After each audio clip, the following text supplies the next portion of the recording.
شروع میشن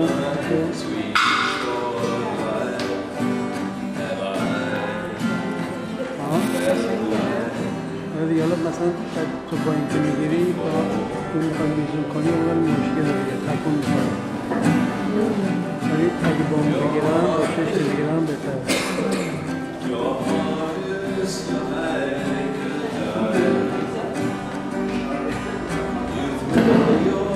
حس میکنی بگیریم هر کس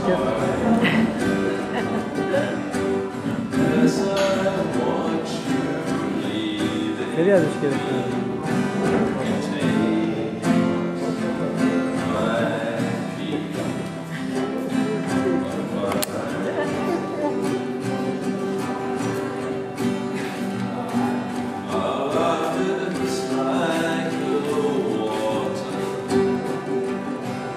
این دخترم چیز تیپیک آرتیست، تیپش آرتیستی رفت پشتش با من تیپش آرتیستیه.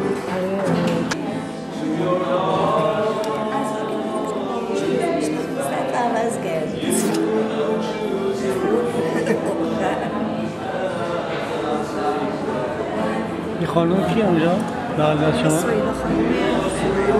بله؟ خانم سهیلا شاعر. آها خانم سهیلا. خانم سهیلا؟ خانم سهیلا. ها؟ واقعا شعرهای زیبایی. شعرهای زیبایی میگه؟ خودش هم زیباست.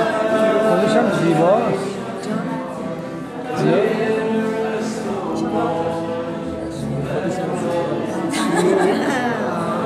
خودش هم زیباست آخه. بی خودی چیز نیا سوسه نیا جمله بهترین کوهنوردهای زن ایران. خب منم کوهنورد بودم. خیلی خوشحال شدم دیدم.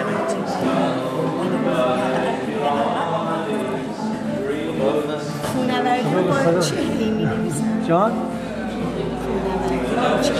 من عضو فدراسیون کوهنوردی بودم. باور کن. بچه‌ها رو می‌بردم دماوند اونجا بود. دماوند رفتیم؟ منم رفتم.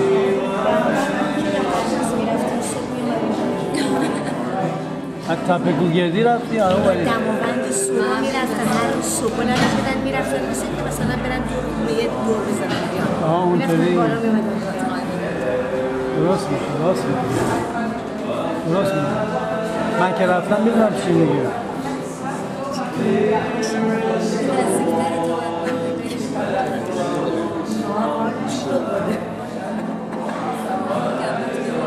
ایشون از اونایی که ایال شمالی میرفتن. کجا میرفتیم؟